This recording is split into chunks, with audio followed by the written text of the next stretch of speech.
दोस्तों, एक बड़ी मुस्कान और दिल में ढेर सारी खुशी के साथ मैं निशांत सेनापति आप सभी का मनोबल क्लासेस में हार्दिक स्वागत करता हूं। प्यारे दोस्तों, जैसे कि हम जानते हैं कि हम टेंस वॉइस नरेशन का एक कंप्लीट कोर्स कर रहे हैं। यह इस कोर्स का दूसरा क्लास है। यदि अभी तक आपने पहला क्लास नहीं देखा तो प्लीज पहले क्लास को जरूर देखें ताकि आपका कॉन्सेप्ट और भी अच्छे से क्लियर हो जाए। लास्ट क्लास में हमने सिंपल प्रेजेंट टेंस का एक्टिव वॉइस देखा। इस क्लास में हम सिंपल प्रेजेंट टेंस का पैसिव वॉइस देख रहे हैं। एक्टिव वॉइस क्या होता है? जब सब्जेक्ट किसी काम को करे। और पैसिव वॉइस क्या होता है? जब सब्जेक्ट किसी काम को ना करे बल्कि उस काम से प्रभावित हो, तो ये पैसिव वॉइस कहलाता है। अच्छा, पैसिव वॉइस क्या होता है? कुछ इसका पहचान मैं आप लोगों को बताता हूं। हिंदी में दिया हो के द्वारा, हिंदी में दिया हो के द्वारा, या हिंदी में छिपा हो किसके द्वारा। हिंदी में दिया हो के द्वारा या हिंदी में छिपा हो किसके द्वारा, या करने वाला जब नदारत हो, करने वाला जब नदारत हो या सबसे पीछे बैठा हो। करने वाला जब नदारत हो या सबसे पीछे बैठा हो, ऐसे कंडीशन में हमको पैसिव वॉइस बनाना पड़ता है। ओके बच्चों। अच्छा, ये ऑब्जेक्ट क्या होता है? ये ऑब्जेक्ट क्या होता है? देखिए, क्या या किसको,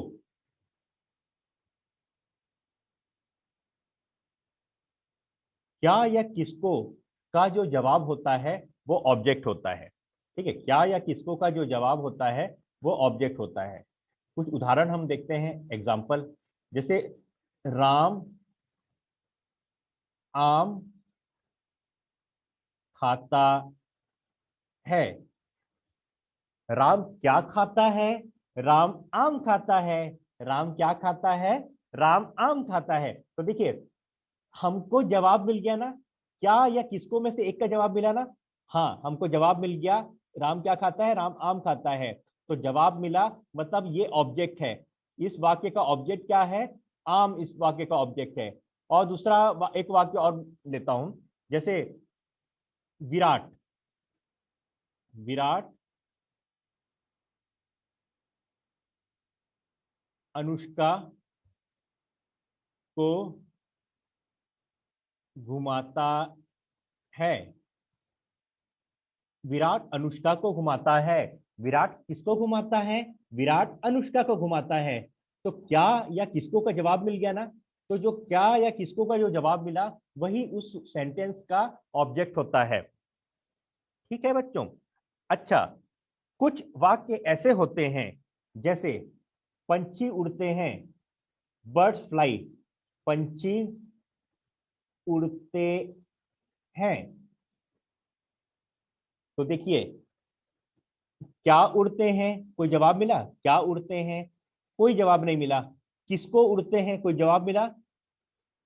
कोई जवाब नहीं मिला। ना क्या उड़ते हैं का कोई जवाब मिला, ना किसको उड़ते हैं कोई जवाब नहीं मिला। अच्छा, कौन उड़ते हैं? कौन उड़ते हैं, जैसे मैं पूछ रहा हूं कौन उड़ते हैं, तो आप बोलोगे पंछी उड़ते हैं। तो ये कौन होता है वो सब्जेक्ट को इंडिकेट करता है, और क्या ये क्या या किसको जो होता है वो ऑब्जेक्ट को इंडिकेट करता है। तो इस वाक्य में कोई ऑब्जेक्ट ही नहीं है। तो ऐसे वाक्य का पैसिव वॉइस कैसे बनाएं? तो दोस्तों याद रखना, इस प्रकार के वाक्य का पैसिव वॉइस नहीं बनता। और एग्जाम में भी आप लोगों से वही क्वेश्चन पूछेगा जिसका पैसिव वॉइस बनता है, और जिसका पैसिव वॉइस नहीं बनता वो क्वेश्चन आएगा ही नहीं। अब देखते हैं तीन कंडीशन ऐसे कौन कौन से हैं। तीन ऐसे कंडीशन आने पर हमें उस वाक्य को पैसिव वॉइस में बनाना होता है। वो तीन कंडीशन कौन कौन से होते हैं, आइए हम देखते हैं। Put object at the beginning of the sentence. Object को वाक्य के शुरू में रखना हो। जैसे ये किताब मेरे द्वारा लिखी गई है। This book has been written by me. जैसे मैं आप लोगों को एग्जांपल दे रहा हूं, ये किताब है, ये मेरे द्वारा लिखी गई है। ठीक है। मैं अगर इस किताब को हाईलाइट करता हूं, जैसे मैं इस किताब को हाईलाइट कर रहा हूं कि ये किताब तो मेरे द्वारा लिखी गई है, तो मैं क्या कर रहा हूं, मैं इस किताब को इंडिकेट कर रहा हूं ना, इसको हाईलाइट कर रहा हूं। इसको हाईलाइट कर रहा हूं इसलिए मैं इसको सामने में रख रहा हूं। किताब सब्जेक्ट तो नहीं है ना, सब्जेक्ट तो नहीं है, क्योंकि इस किताब खुद अपने आप को तो नहीं लिख रहा है, किताब ऑब्जेक्ट है। लेकिन मैं इसको हाईलाइट कर रहा हूं, इसको इंडिकेट कर रहा हूं। तो इसको मतलब इसका वजन बढ़ाने के लिए, इसको ज्यादा प्रभावित करने के लिए मैं वाक्य के सामने में रख रहा हूं, वाक्य के सामने में रख रहा हूं। तो देखिए, जब ऑब्जेक्ट को वाक्य के सामने में रखना होता है, तब हमें वह सेंटेंस पैसिव वॉइस में बनाना होता है। दूसरा वाक्य देखते हैं, we don't know who is doer is, हमें कर्ता ज्ञात ना हो। देखिए, जैसे कुछ, जैसे मान ली जाए, एक एग्जांपल दे रहा हूं कि सुशांत ने आत्महत्या नहीं की, सुशांत की हत्या कर दी गई। जैसे एक, जस्ट एक एग्जांपल है, सुशांत ने आत्महत्या नहीं की, सुशांत की हत्या कर दी गई। तो देखिए, हमको मालूम है क्या कि किसने हत्या की, हम जानते हैं क्या? हम नहीं जानते किसने हत्या की। मतलब हमें पता ही नहीं है किसने मारा, सब्जेक्ट हमको पता ही नहीं है ना। तो देखो, सब्जेक्ट पता ना हो, जहां एक्शन इंपॉर्टेंट हो, लेकिन किसके द्वारा मतलब नहीं है, पैसिव वॉइस में प्रयोग किया जाता है। मतलब हमको ऐसा कोई सेंटेंस दिया हो जिसमें करने वाला हमको मालूम ही ना हो कि किसने किया है, तो उस प्रकार का सेंटेंस यदि हमें बनाना होता है, तो वो सेंटेंस हम पैसिव वॉइस में बनाते हैं। क्यों? एक्टिव वॉइस में बनाएंगे तो सब्जेक्ट की जरूरत पड़ती है। यदि सब्जेक्ट ही नहीं है, सब्जेक्ट ही नहीं है, जैसे मैं एग्जांपल दिया कि सुशांत ने आत्महत्या नहीं की, उसकी हत्या कर दी गई, जैसे उसकी हत्या कर दी गई, उसकी हत्या हो गई, ठीक है। तो करने वाला, हत्या करने वाला कौन है, हम नहीं जानते, और हमको लिखना है, वाक्य में लिखना है, एक सेंटेंस बनाना है। तो वो सेंटेंस हम किसमें बनाएंगे, हम वो सेंटेंस पैसिव वॉइस में बनाएंगे। तीसरा कंडीशन कौन सा है, the doer is not important and we do not need to mention it, कर्ता महत्वपूर्ण ना हो और उसका उल्लेख करना जरूरी नहीं समझते। जैसे ही वॉज डिक्लेयर डेड, उसे मृत घोषित कर दिया गया। जैसे किसी की मृत्यु हो गई ना, किसी की मृत्यु हो गई और उसे मृत घोषित कर दिया गया है, तो हम हम ये ध्यान लगाएंगे क्या कि किसने मृत्यु घोषित किया। ऑब्वियस सी बात है कि डॉक्टर ने, या कोई मेडिकल से रिलेटेड व्यक्ति, मेडिकल फील्ड से रिलेटेड व्यक्ति ही इसको मृत्यु घोषित किया होगा। तो क्या हम इसमें ध्यान लगाएंगे क्या कि किसको मृत्यु घोषित कर दिया गया। किसी की भी मृत्यु होती है, आपके पहचान में या आस पड़ोस में जिसकी भी मृत्यु होती है, तो क्या पूरा ध्यान उसमें रहता है कि किसने मृत्यु घोषित कर दिया गया। ध्यान तो इसमें रहता है, ध्यान तो ये रहता है ना कि उसकी मृत्यु हो गई, अब उसका अंतिम संस्कार करना है, ठीक है। तो मतलब, मेरे बोलने का मतलब ये है कि कर्ता तो हमको मालूम है कि करने वाला कौन है, लेकिन हमको वहां पे ध्यान नहीं है, मतलब कर्ता में हमको ध्यान नहीं लगाना है। हमको ध्यान किस में लगाना है, एक्शन में, काम कौन काम हो रहा है कि नहीं, काम काम पे हमको ध्यान लगाना है। एक और एग्जांपल मैं आप लोगों को देता हूँ। जैसे जैसे कि मैं आप लोगों को बताया था कि आप ये जितना वीडियो देख रहे हो, कोर्स कर रहे हो, आपको इसका फ्री पीडीएफ मनोबल एप्लीकेशन में, हमारे मनोबल द लर्निंग ऐप में मिल जाएगा।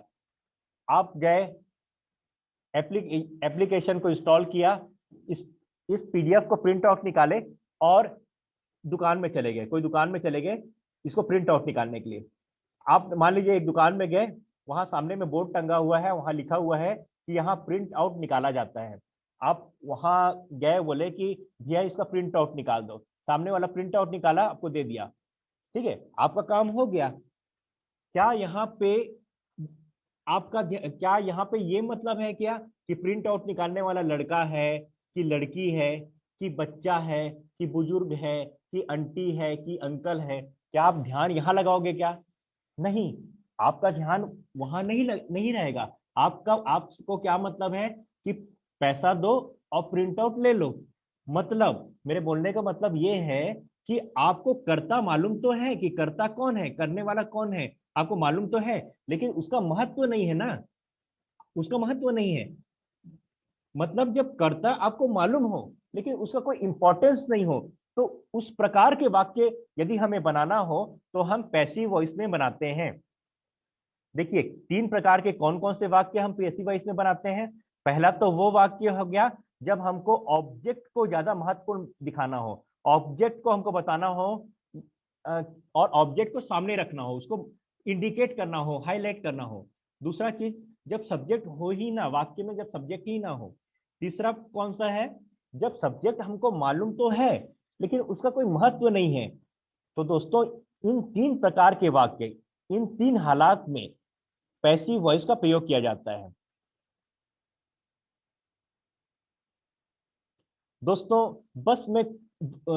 बस मैं 20 से 30 सेकंड लूंगा। आपको एक बार इस कोर्स के बारे में मैं बता देता हूँ। कुछ लोग ऐसे होंगे जो इस कोर्स को पहली बार देख रहे होंगे, तो उनको मैं बता देता हूँ। हमारा जो कंप्लीट कोर्स है वो ओनली 99 रुपीज में है, जो कि एक पिज्जा के एक छोटे से टुकड़े की कीमत के बराबर है।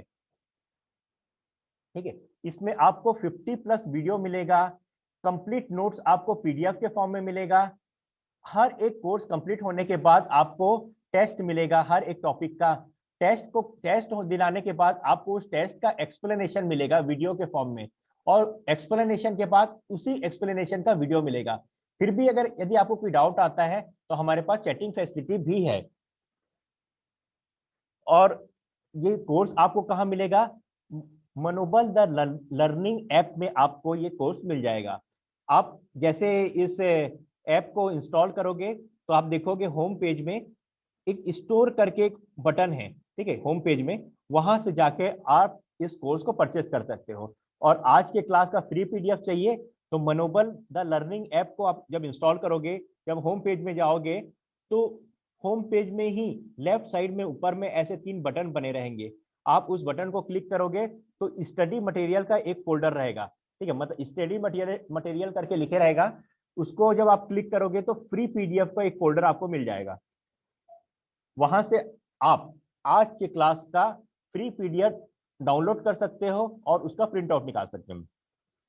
यदि यदि आपको एप्लीकेशन या हमारे मनोबल क्लासेस से रिलेटेड कोई भी डाउट हो तो आप इस नंबर पे हमसे संपर्क कर सकते हैं।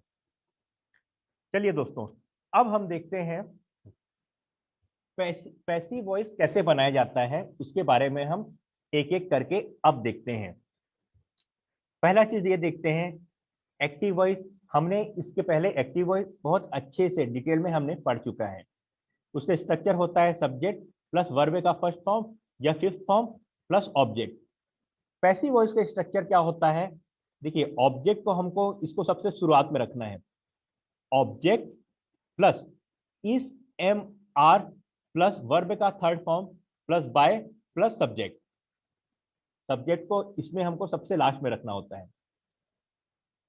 देखिए, पैसिव वॉइस को पहचानने का सबसे आसान तरीका और सबसे महत्वपूर्ण तरीका ये है कि देखिए, एक्टिव वॉइस में तो हमको वर्ब का फर्स्ट फॉर्म भी देता है, फिफ्थ फॉर्म भी देता है। सिंपल प्रेजेंट टेंस आएगा तो वर्ब का सेकंड फॉर्म का यूज होगा। परफेक्ट टेंस में वर्ब का थर्ड फॉर्म यूज होगा। कॉन्टिन्यूअस टेंस में वर्ब का आईएनजी फॉर्म या वर्ब का फोर्थ फॉर्म, उसी को वर्ब का फोर्थ फॉर्म भी बोलते हैं। और फिफ्थ फॉर्म मतलब जो सिंगुलर होता है, जिसमें एस या ईएस का प्रयोग होता है। मतलब एक्टिव वॉइस में हमें वर्ब का पूरा पांचों फॉर्म जो होता है वर्ब का, वो पूरा हम यूज करते हैं एक्टिव वॉइस में। लेकिन जब पैसिव वॉइस बनाते हैं तो हम केवल और केवल वर्ब का थर्ड फॉर्म ही यूज करते हैं। तो आप समझ लीजिए कि एक्टिव वॉइस जो कि टेंस होता है, जो हम पहले से जानते हैं, का हमको पैसिव वॉइस बनाना रहता है। तो पैसिव वॉइस तो और ज्यादा इजी है, यहाँ तो वर्ब का थर्ड फॉर्म ही यूज होता है, ज्यादा कोई टेंशन लेने की जरूरत ही नहीं। दूसरा क्या यूज होता है, पहला तो ये है वर्ब का थर्ड फॉर्म, दूसरा क्या है, बी का कोई ना कोई फॉर्म यूज होता है। ठीक है, बी का कोई ना कोई फॉर्म यूज होता है। अब बी का फॉर्म क्या होता है मैं आपको बताता हूं। देखिए, बी का फॉर्म किसको बोलते हैं, देखिए, वर्ब का बेस फॉर्म होता है, वर्ब का फर्स्ट फॉर्म होता है, वर्ब का सेकंड फॉर्म होता है, वर्ब का थर्ड फॉर्म, वर्ब का फोर्थ फॉर्म, वर्ब का फिफ्थ फॉर्म। इस प्रकार के 6 फॉर्म होते हैं। बी जो होता है ना, ये वर्ब का बेस फॉर्म होता है। इसी का फर्स्ट फॉर्म जो होता है ये आर या एम होता है, आर और एम होता है। ठीक है, वर्ब का सेकंड फॉर्म जो होता है ये वास या वर होता है। वर्ब का आर और एम होता है, बी का सेकंड फॉर्म वाज या वर होता है, बी का थर्ड फॉर्म होता है बीन, बी का फोर्थ फॉर्म होता है बिंग, बी का फिफ्थ फॉर्म होता है इस। तो देखिए ये बी के फॉर्म होते हैं, ये जो जितना मैं बता रहा हूं ना, ये बी के फॉर्म होते हैं। तो मैं आप लोगों को क्या बताया कि हमको यदि पैसिव वॉइस पहचानना है कि वाक्य, दिया गया वाक्य पैसिव वॉइस में है कि नहीं है, तो एक तो होगा वर्ब का थर्ड फॉर्म यूज होगा, और दूसरा क्या होगा, बी का कोई ना कोई फॉर्म यूज होगा। ये बी फैमिली है, ये बी के फॉर्म्स हैं, बी खुद है, आर एम वास वर बीन बिंग इस, ये सब बी के फॉर्म है, ये यूज होंगे और वर्ब का थर्ड फॉर्म यूज होगा। ठीक है, ये देख रहे हो आप लोग, जैसे बी का फॉर्म यूज हो रहा है यहाँ, वर्ब का थर्ड फॉर्म यूज हो रहा है बाय प्लस सब्जेक्ट। चलिए अब हम एक एक करके पैसिव वॉइस कैसे बनाते हैं, हम बनाना सीखते हैं। देखिए दोस्तों, मैं आप लोगों को शुरुआत में बता दे रहा हूं कि देखिए एक्टिव वॉइस हो, टेंस हो, नरेशन हो, ये सब बहुत इजी टॉपिक है, और एग्जाम में इन टॉपिक्स में से सीधा सीधा क्वेश्चन पूछा जाता है और सीधा इससे नंबर मिलेगा आपको। जैसे आप ग्रामर के बाकी जो रूल्स है ना, आप कितना भी रट लो, आपको वो सही होगा कि गलत होगा, आप कंफ्यूज रहोगे उसमें सही है कि गलत है। जब आप देखोगे ना उसका एक्सप्लेनेशन एग्जाम देने के बाद, तो बोलोगे अरे यार ये रूल भी होता है क्या, तो इतना सारा रूल है, आप कितना रूल पढ़ोगे। मैं आपको फिर सजेशन देता हूँ, आप टेंस वॉइस नरेशन और मैं जो इसके अलावा कुछ टॉपिक्स दिया हूं ना, उसको आप जरूर पढ़ लेना, और उसके बाद आप जितना ग्रामर बचा है ना उसको पढ़ लेना, तो आपका ऑलमोस्ट 100% आपका क्लियर हो जाएगा। यही इतना ही आप पढ़ लोगे तो पूरा पूरा क्वेश्चन आपको बन जाएगा। ठीक है, क्या क्या बताया, एक तो टेंस वॉइस नरेशन, और मैं जितना कोर्स में दे रहा हूँ उससे 70% होगा, इतना आप पहले पढ़ो, उसके बाद जो बचेगा 30% उसको आप बाद में पढ़ लेना। तो इस प्रकार से आप पूरा 100% कवर कर लोगे। चलिए अब मैं बताने जा रहा हूं कि एक्टिव वॉइस से पैसिव वॉइस कैसे बनाया जाता है। देखिए दोस्तों, हम अभी शुरुआत कर रहे हैं, एक्टिव वॉइस से पैसिव वॉइस बनाना हम सीख रहे हैं। यदि जब भी आप शुरुआत करो कि एक्टिव वॉइस से पैसिव वॉइस कैसे बनाना है, तो पहले स्ट्रक्चर आपके निगाहों के सामने रहे तो ज्यादा बेहतर रहेगा। तो एक्टिव वॉइस का स्ट्रक्चर क्या होता है, सब्जेक्ट प्लस वर्ब का फर्स्ट फॉर्म या वर्ब का फिफ्थ फॉर्म प्लस ऑब्जेक्ट। अब पैसिव वॉइस का स्ट्रक्चर क्या होता है, पैसिव वॉइस का स्ट्रक्चर होता है ऑब्जेक्ट, हम किसका देख रहे हैं, सिंपल प्रेजेंट टेंस का स्ट्रक्चर देख रहे हैं, सिंपल प्रेजेंट टेंस का। पैसिव वॉइस का स्ट्रक्चर होता है object plus is am are plus verb का हमेशा third form plus by plus subject. ये देखिए, ये दोनों का स्ट्रक्चर हम देख लिए, एक्टिव का और पैसिव का। अब क्या करना है दोस्तों, ये ध्यान रखिए, जब भी हमें क्वेश्चन बनाना है तो क्वेश्चन आपको प्रायः इस प्रकार का नहीं देगा कि आपको एक्टिव वॉइस से पैसिव वॉइस बनाना है या पैसिव वॉइस से एक्टिव वॉइस बनाओ, मतलब एक्टिव वॉइस से पैसिव वॉइस बनाओ या पैसिव वॉइस से एक्टिव वॉइस बनाओ, इस प्रकार का क्वेश्चन प्रायः नहीं देगा। आपको क्वेश्चन क्या देगा, चेंज द वॉइस देगा, मतलब आपको दिया गया सेंटेंस को पहचानना है कि ये कौन सा वॉइस है, एक्टिव है कि पैसिव है। पैसिव रहेगा तो एक्टिव में कन्वर्ट कर देंगे, एक्टिव रहेगा तो पैसिव में कन्वर्ट कर देंगे। तो हम हर एक क्वेश्चन जब बनाते जाएंगे तो ये जरूर ध्यान रखेंगे कि दिया गया सेंटेंस एक्टिव वॉइस में है कि पैसिव वॉइस में है। तो चलिए हम पहला क्वेश्चन सॉल्व करते हैं। तो पहला क्वेश्चन हम देखते हैं, ये लिखा है, सबसे पहले हम ये देखते हैं कि ये कौन सा वॉइस है। देखिए मैं आप लोगों को दो पहचान बताया था, पहला था कि वर्ब का थर्ड फॉर्म देखना है, दूसरा बी का फॉर्म देखना है।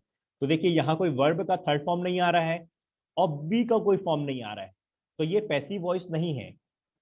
यदि पैसिव वॉइस नहीं है तो कौन सा वॉइस है, ये एक्टिव वॉइस है। अब ये एक्टिव वॉइस है तो इसे हमें पैसिव वॉइस में चेंज करना है। तो देखिए एक्टिव वॉइस में दिया गया है, ये है सब्जेक्ट, ये वर्ब का फर्स्ट फॉर्म क्योंकि आई के साथ वर्ब का फर्स्ट फॉर्म आता है, प्लस ऑब्जेक्ट, ये ऑब्जेक्ट। अब हम इस स्ट्रक्चर के अनुसार इस वाक्य को पैसिव वॉइस में उतारते हैं। कैसे उतारना है देखो, पहले ऑब्जेक्ट लिखे, ये ऑब्जेक्ट है तो अपन पहले ऑब्जेक्ट लिखे इंग्लिश। इंग्लिश एक विषय है, एक सब्जेक्ट है, विषय है, ठीक है। जैसे विषय मतलब इंग्लिश हो गया, हिंदी हो गया, मैथ्स हो गया, साइंस हो गया, ये सब एक विषय है जो स्कूल में पढ़ाया जाता है, स्कूल कॉलेज में। तो विषय क्या होता है, सिंगुलर होता है, इसलिए इसके साथ इस लगेगा। वर्ब का थर्ड फॉर्म देखिए, teach, TEACH, teach, taught, TAUGST, taught, TAUGHT, taught. देखिए दोस्तों, ये जो ये जो फॉर्म ऑफ वर्ब्स है, इसको आपको याद रखना बहुत ज्यादा जरूरी है। जब तक आपको ये सब याद नहीं रहेगा, तब तक आप टेंस, वॉइस, नरेशन और वर्ब या इंग्लिश का कोई भी सेंटेंस, कुछ एक्सेप्शनल को छोड़ के आप कोई भी इंग्लिश का सेंटेंस नहीं बना सकते जब तक आपको फॉर्म ऑफ वर्ब्स नहीं मालूम होगा तब तक। और फॉर्म्स ऑफ वर्ब का बहुत अच्छा कलेक्शन मैं आप लोगों को दिया हुआ हूं, आप उसे जरूर पढ़ें, ठीक। English is taught, TAUGST, taught. Verb का थर्ड फॉर्म बाय। बाय क्या आएगा, इसके बाद क्या आएगा, आई। आई को अपन देखिए, वर्ब के पहले यदि आई को रखेंगे तो ये आई रहेगा, और आई को जब वर्ब के बाद ले जाएंगे तो ये मी हो जाएगा, मी। इंग्लिश इज टॉट बाय मी। देखिए, जैसे ये वर्ब है, वर्ब के पहले, वर्ब के बाद, ये जितना सब्जेक्ट में, मतलब ये जब भी वर्ब के पहले रखेंगे तो इस फॉर्म में रहेगा। जैसे ही हो गया, शी हो गया, ही को हम वर्ब के बाद ले जाएंगे तो क्या बन जाएगा, हिम। शी को वर्ब के बाद ले जाएंगे तो क्या बन जाएगा, हर। ईट दोनों जगह सेम रहेगा। जैसे हम आई को इस क्वेश्चन में देख रहे हैं, तो आई को वर्ब के पहले रखे हैं तो आई लिखा है, वर्ब के बाद ले जाएंगे तो क्या बन जाएगा, मी। उसी प्रकार वी का अस बन जाएगा, दे का देम बन जाएगा, यू का यू बन जाएगा। तो इसको मैं आपको अलग से PDF के फॉर्म में भी आप लोगों को दिया हुआ हूं, तो इसे आप लोग जरूर पढ़ें। देखिए, उसी प्रकार जब आई को हम वर्ब के बाद ले गए तो क्या बन गया, मी बन गया, ठीक है। चलिए अब अगला क्वेश्चन बनाते हैं हम। सेकंड क्वेश्चन को हम देखते हैं कि दिया गया सेंटेंस कौन से वॉइस में है। तो दिया गया सेंटेंस में देखो, वर्ब का थर्ड फॉर्म नहीं आ रहा है और बी का कोई फॉर्म नहीं आ रहा है, तो ये सीधी सी बात है कि ये एक्टिव वॉइस है। अब इसका पैसिव वॉइस बनाना है। तो देखिए, पहले ऑब्जेक्ट को लिए, बुक्स,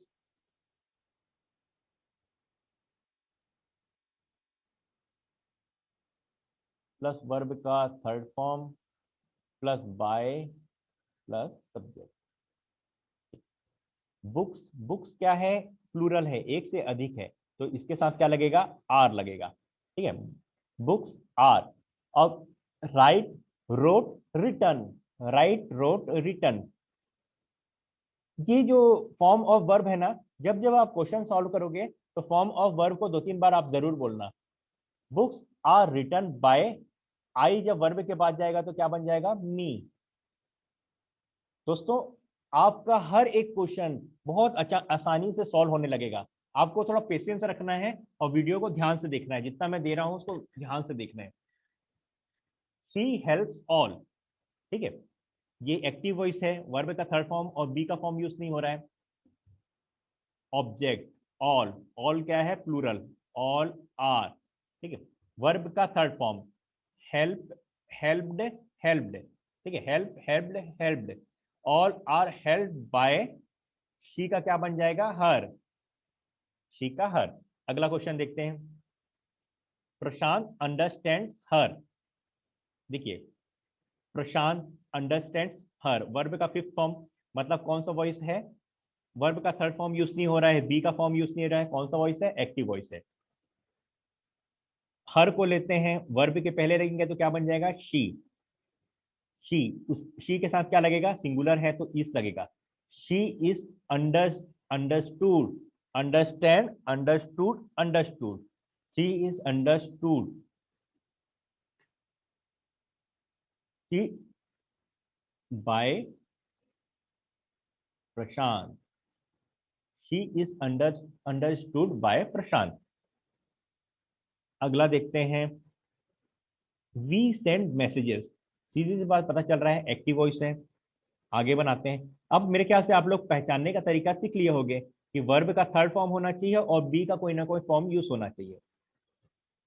ऑब्जेक्ट मैसेजेस, एक से अधिक मैसेज है तो क्या लगेगा, आर। मैसेजेस आर सेंड लिखा है तो send, send send send send होता है। सेंड बाय, वी जब वर्ब के बाद जाएगा तो क्या बन जाएगा, us. Messages are send by us. तो देखिए दोस्तों, ये देखो, जितना मैं आप लोगों को अभी लिखाया हूं, जितना आंसर जो दिया हूं, ये आप लोगों को यहाँ मिल जाएगा। आप लोगों को कुछ लिखने वगैरह की जरूरत नहीं पड़ेगा, सब आपको कंप्लीट नोट्स आपको मिल जाएगा। चलिए, अभी हमने देखा कि एक्टिव वॉइस को पैसिव वॉइस में कैसे चेंज करते हैं। अब हम देखने जा रहे हैं कि पैसिव वॉइस को एक्टिव वॉइस में कैसे चेंज करते हैं। तो चलिए दोस्तों, अब हम देखते हैं। तो सबसे पहले तो मैं आप लोगों को बताया था कि पहले आप, अभी हम शुरुआत कर रहे हैं, हम अभी अभी हम बिगिनर हैं, तो हम पहले क्या करेंगे, स्ट्रक्चर को अपने सामने रख लेंगे। तो क्या स्ट्रक्चर क्या है पैसिव वॉइस का, आप मेरे साथ बोलिए, object plus is am are plus verb का कौन सा फॉर्म, हमेशा वर्ब का third form, plus by plus subject. बोलिए अब एक्टिव वॉइस का बोलिए साथ में, सब्जेक्ट प्लस वर्ब का फर्स्ट फॉर्म या वर्ब का फिफ्थ फॉर्म जिसमें एस और ई एस लगता है, प्लस ऑब्जेक्ट। ठीक, इसको पहले इसलिए रखें क्योंकि पैसिव वॉइस से एक्टिव वॉइस में हमको चेंज करना है। तो देखिए, पहला क्वेश्चन हम देख रहे हैं, help is needed bye her. Help is needed bye हर। हमको सबसे पहले क्या देखना है कि दिया गया सेंटेंस कौन सा वॉइस में है।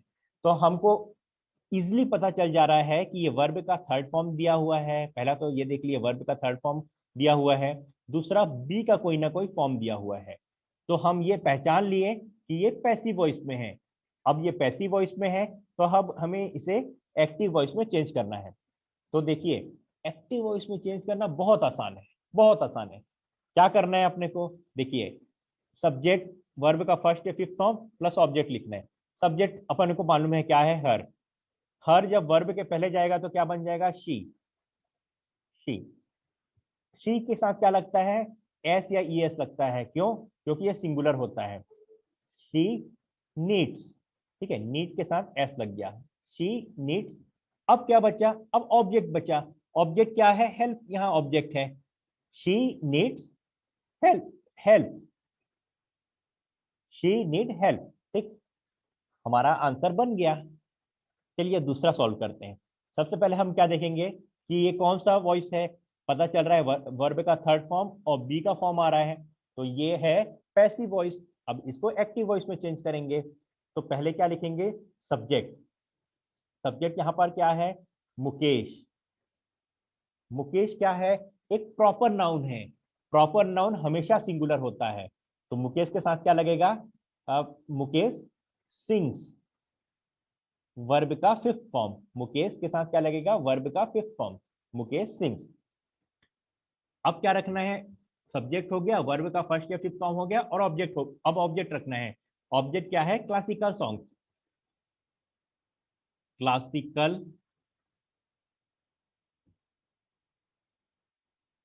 सॉन्ग्स। ठीक है, चलिए अब अगला देखते हैं हम।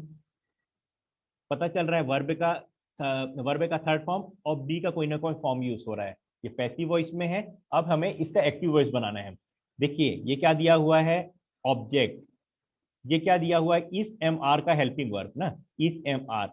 और ये क्या दिया हुआ है, वर्ब का third form, by plus subject. तो ये क्या चीज है दोस्तों, ये जो बचा हुआ है ये है अदर वर्ड, मतलब अन्य शब्द है। हमें अन्य शब्द के साथ कोई छेड़खानी नहीं करना है। ये लास्ट में दिया है, इसे चुपचाप उठा के लास्ट में हम रख देंगे, या ऑप्शन के अनुसार भी हम देख लेंगे, लेकिन इसको प्रायः हम लास्ट में रखते हैं। हम क्या रखेंगे, सब्जेक्ट, सब्जेक्ट क्या है? आई। आई जब वर्ब के पहले जाएगा तो क्या, सॉरी सब्जेक्ट, ऑब्जेक्ट सब्जेक्ट क्या है? मी। मी जब वर्ब के पहले जाएगा तो क्या बन जाएगा? आई। आई। आई क्या है? आई के साथ क्या लगेगा? वर्ब का first form. I watch. I watch. अब ऑब्जेक्ट क्या है? टेलीविजन। टेलीविजन। बचा क्या? Every night. यहां रख दो एवरी नाइट। अब फोर्थ क्वेश्चन देखते हैं। फोर्थ क्वेश्चन क्या है? Hockey is played by her. Hockey is played by हर, ठीक है। वर्ब का थर्ड फॉर्म और बी का कोई ना कोई फॉर्म यूज हो रहा है। चलिए अब इसको सॉल्व करते हैं। क्या रखेंगे? सब्जेक्ट। सब्जेक्ट क्या है? हर। हर जब वर्ब के पहले गया तो क्या बन गया? शी। ठीक। शी। शी के साथ क्या लगेगा? वर्ब का फिफ्थ फॉर्म, मतलब एस या ई एस वाला। प्लेस ना। Play, play, played, played, playing, plays. ठीक। She plays. यहां ऑब्जेक्ट क्या है? Hockey. She plays hockey. Fifth question देखते हैं हम। फिफ्थ क्वेश्चन में क्या है? Commands are followed by soldier. Commands are followed by soldier. चलिए, पता चल रहा है कि वर्ब का थर्ड फॉर्म आ रहा है और बी का कोई ना कोई फॉर्म आ रहा है। तो अब हम तो ये हम पहचान लिए कि ये दिया गया वाक्य पैसिव वॉइस में है। यदि पैसिव वॉइस में है तो हमें अब इसमें किसमें चेंज करना है? हमें एक्टिव वॉइस में चेंज करना है। तो क्या बनेगा? पहले सब्जेक्ट लिखेंगे। तो सब्जेक्ट क्या है? Plural, soldiers. अब प्लूरल है तो वर्ब का फर्स्ट फॉर्म यूज होगा, मतलब follow. Soldiers follow, follow commands. Soldiers follow commands. देखिए, ये जितना मैं पढ़ाया सबका आपको नोट्स यहाँ मिल जाएगा। ठीक, तो आपको कुछ लिखने की जरूरत नहीं है। चलिए दोस्तों, यदि आप इस वीडियो को YouTube में देख रहे हैं तो प्लीज हमारे YouTube चैनल को सब्सक्राइब कर लीजिए। हम स्टार्टिंग के कुछ वीडियो को YouTube में डालेंगे। और यदि अभी तक आपने हमारे मनोबल क्लासेस के लर्निंग ऐप, मनोबल द लर्निंग ऐप को इंस्टॉल नहीं किया है तो प्लीज इस YouTube के वीडियो के डिस्क्रिप्शन में हमारे इस एप्लीकेशन का लिंक दिया हुआ है। तो आप वहां से जाके एप्लीकेशन को इंस्टॉल कर सकते हैं। यदि आपको आज की कक्षा का फ्री पीडीएफ चाहिए, तो आप मनोबल द लर्निंग ऐप में जाकर स्टडी मटेरियल्स में फ्री पीडीएफ का फोल्डर से फ्री पीडीएफ प्राप्त कर सकते हैं। अधिक जानकारी के लिए आप हमसे संपर्क कर सकते हैं। ये हमारा कॉन्टेक्ट नंबर है, ठीक है, या आप इस नंबर पर हमें व्हाट्सएप कर सकते हैं। तो चलिए दोस्तों, आप सभी का बहुत बहुत धन्यवाद।